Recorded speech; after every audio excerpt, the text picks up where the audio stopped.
Que noite, meus amigos, que noite! Grande vitória do Flamengo em cima do Palmeiras, 3-0. E agora nós vamos analisar a imprensa esportiva falando sobre essa vitória do Flamengo que coloca o Mengão forte na briga pelo título do Brasileirão. E eu vou falar uma coisa pra vocês, meus amigos. Caso o Flamengo não seja campeão, eu vou dizer uma coisa pra você, que o Flamengo termine jogando o campeonato assim, como jogou hoje. Jogou muito bem.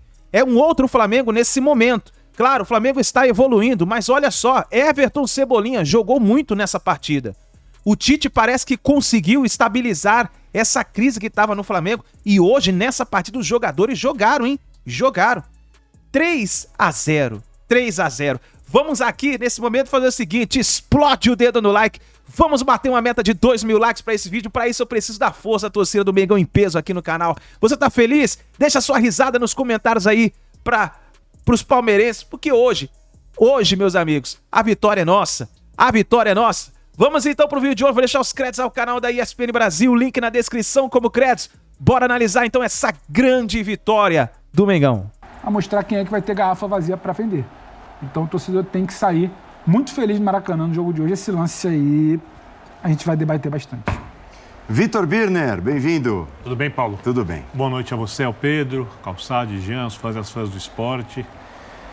Não acho o resultado uma surpresa, não havia surpresas possíveis de resultados nessa partida, porque, lembrando uma coisa que o Jean disse no outro programa, na última edição do Linha, que temos 6 candidatos com mais ou menos chances maiores ou menores, e aí entraram em campo 2 equipes. Uma tecnicamente mais capaz, cheia de problemas desde o início da temporada, e a outra que vem num bom momento, mas que individualmente, é sempre bom lembrar isso, não tem a mesma qualidade do Flamengo, nem perto da qualidade do Flamengo. E o Flamengo hoje fez coletivamente um bom jogo. Jogo bem encaixado, com os atacantes pelo lado fazendo recomposição, o Arrascaeta voltando ali para ajudar um pouquinho o meio de campo, o Gerson mais bem posicionado, um time que vai ficando cada vez mais com a cara do Tite. Não terminará o ano no nível que o Tite espera, né? O que ele imagina que o time pode atingir ou poderá atingir no outro ano, mas pode terminar uma equipe mais competitiva. Aí se aproveita todos os espaços, o Palmeiras deixou, venceu o jogo, né? Facilita um pouco a difícil missão do Botafogo ser campeão. O Botafogo continua sendo o único time que depende de si, vale lembrar disso, para ser campeão. Mas agora o jogo contra o Grêmio ficou ainda mais apimentado, vou dizer assim, né? Porque se o Grêmio ganhar, ele empata em pontos com o Botafogo, com um jogo a menos, deixa o Flamengo a 3 pontos, né? Ele, Grêmio e Flamengo ficam a 3 pontos. Não dá para descartar o Palmeiras da disputa pelo título. Não dá para descartar o Bragantino, apesar da tabela muito difícil. O Atlético corre por fora com menos chances, né, para mim. Mas, de qualquer jeito, também não dá para descartar. Então, o campeonato continua aberto, ele continua imprevisível. E para aqueles que estavam empolgados, achando que agora o Botafogo não ganha mais, não sei o quê, bastou uma rodada para as teorias imutáveis de alguns serem estouradas, implodidas com muita facilidade para o jogo da equipe tecnicamente superior à melhor equipe individualmente do campeonato. O Botafogo... Para o Botafogo vai entrar na conversa daqui a pouco ou vai entrar constantemente, né?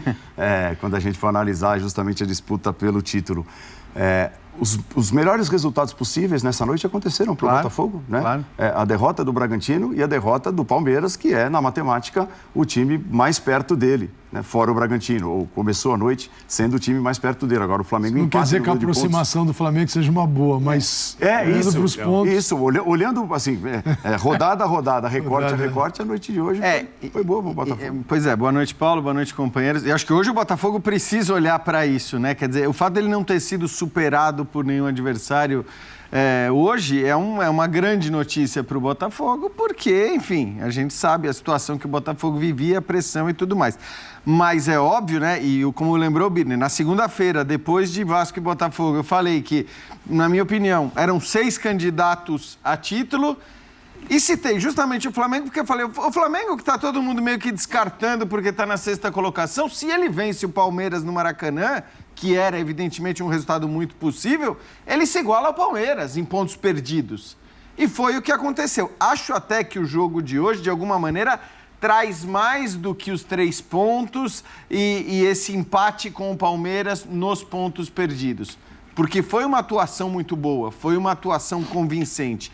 E foi uma atuação, como disse o Birner, daquele time que tem, indiscutivelmente, o melhor elenco do Brasil. A gente fala isso há tanto tempo. Do continente. Que essa qualidade do elenco a gente não viu durante todo o ano de 2023. Só que a gente entra numa reta final de Campeonato Brasileiro absolutamente espetacular. Espetacular. Porque o Birner citou a possibilidade do Grêmio vencer amanhã. Se o Grêmio vence amanhã, ele vai para 59 pontos, os mesmos do Botafogo, os mesmos do Palmeiras, os mesmos potencialmente do Flamengo, que tem um jogo a menos e que se vence o Bragantino também vai a 59. O próprio Bragantino, né, tem um jogo a menos e está com 58. Então, é uma loucura esse campeonato. O empate amanhã é ruim para o Grêmio e para o Botafogo. O jogo vai ser... Assim, alguém tem que ganhar o jogo. O jogo tende a ser muito bom. Eu acho que tá todo mundo olhando para o que aconteceu hoje, né? Os candidatos ao título que olham para o que aconteceu hoje se animam demais, se empolgam demais com os jogos de amanhã. Até mesmo o Botafogo. Agora, repito, o Flamengo, ele se empolga além dos 3 pontos, por causas além dos 3 pontos. Pela quantidade de bons jogadores que tem, e aí não dá para comparar com absolutamente ninguém, pelo bom jogo que fez hoje e pelo fato de fazer das suas próximas 6 partidas, 4 em casa e 2 fora. Ninguém, de todos os candidatos ao título, mesmo os que ainda jogam amanhã, ninguém tem 4 jogos para fazer em casa. Que beleza. Só o Flamengo tem 4 jogos para fazer em casa. Pulsa. Atlético tem 3 jogos para fazer em casa, Grêmio 3, Bragantino 3, Palmeiras 3, Botafogo 3. O Flamengo faz 4 jogos em casa. Então, é um campeonato que pega fogo, e querer ficar fazendo previsão aqui sobre favorito ou não favorito, eu acho que nesse momento não dá mais. Não dá nem para dizer quem está jogando o melhor futebol dos candidatos. Exatamente. É um exercício de adivinhação. Esse é o ponto, né?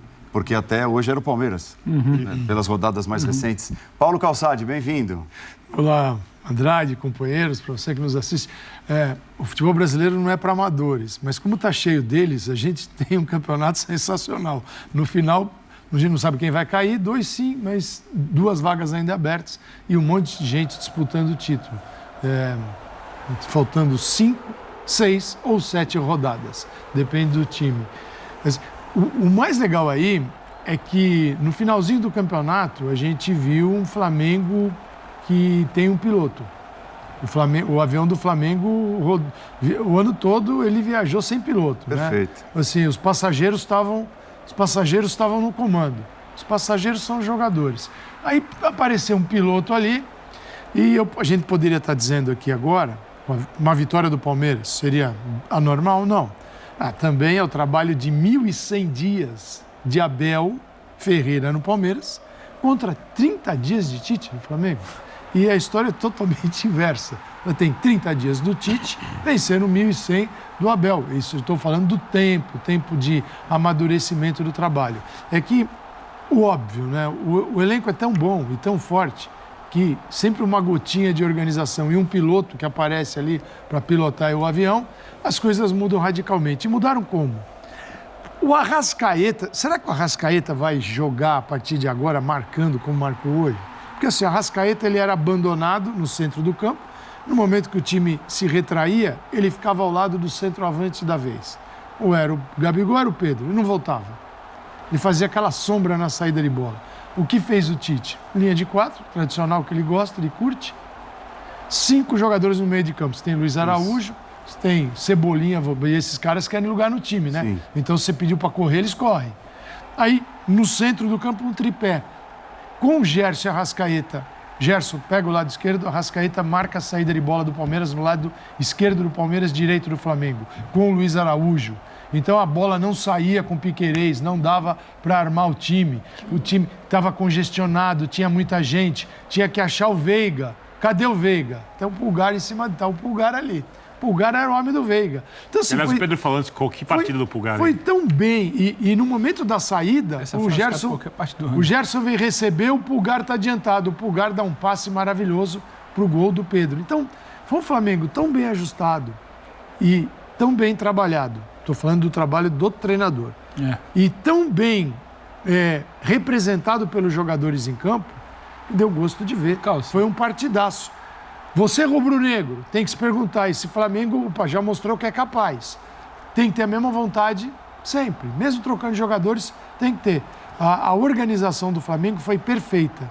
E daqui a pouquinho a gente vai mostrar 3 gols para mostrar um pouco desse Flamengo que entendeu o Palmeiras e o que o Palmeiras não conseguiu arrumar em relação ao jogo contra o Botafogo. E quando você fala de dedo do treinador, a movimentação do primeiro gol, que é o passe do Pulgar pro Pedro, ela para mim tem dedo do treinador porque tem uma dinâmica ali. O Pulgar ele quase que inverte com o Gerson.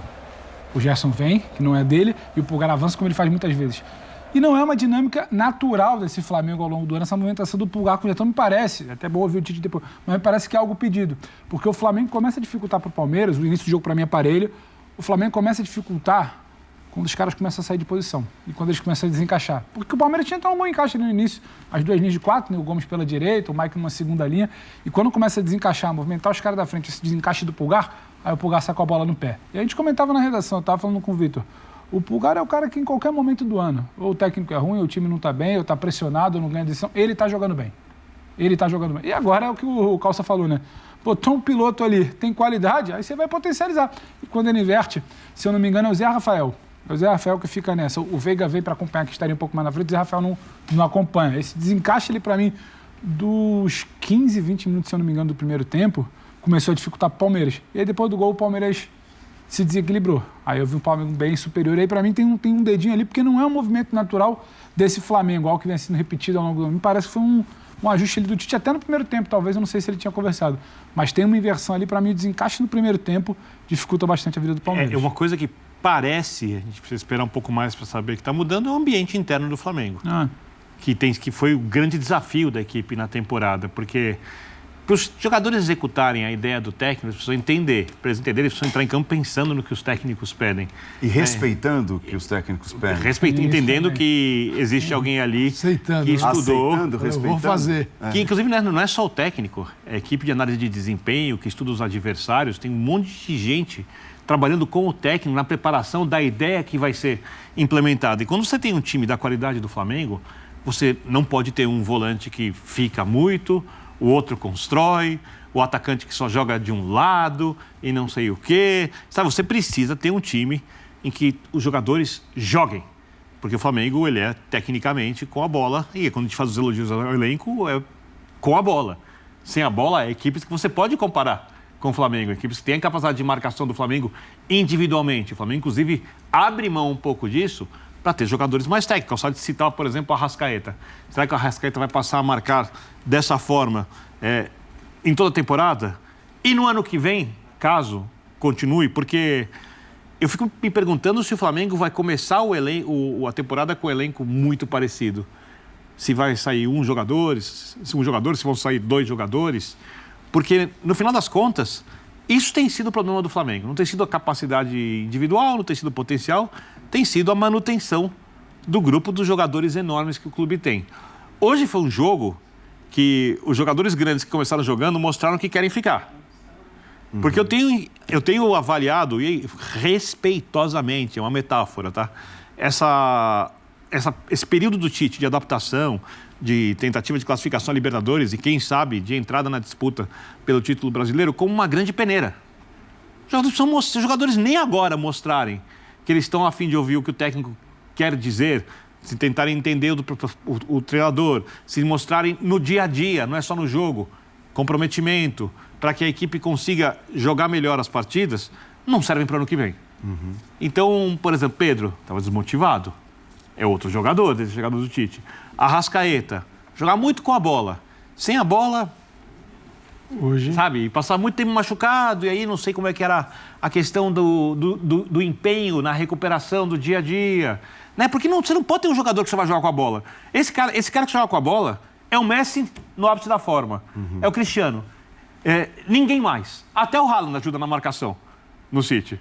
Obviamente que não é o principal marcador, mas ajuda na marcação. Então isso não existe mais. Então o Flamengo não pode se dar o luxo de ter jogadores que atuem só com a bola, mesmo sendo grandes jogadores. E eu acho que com o Tite, isso parece que está começando a mudar e que vai estar tomando gol, tomando gol de tudo que é jeito. Você não vai ganhar título. Você citou um clube, quem quiser olhar, vai olhar os títulos recentes. Se não é a melhor defesa do campeonato, é a segunda.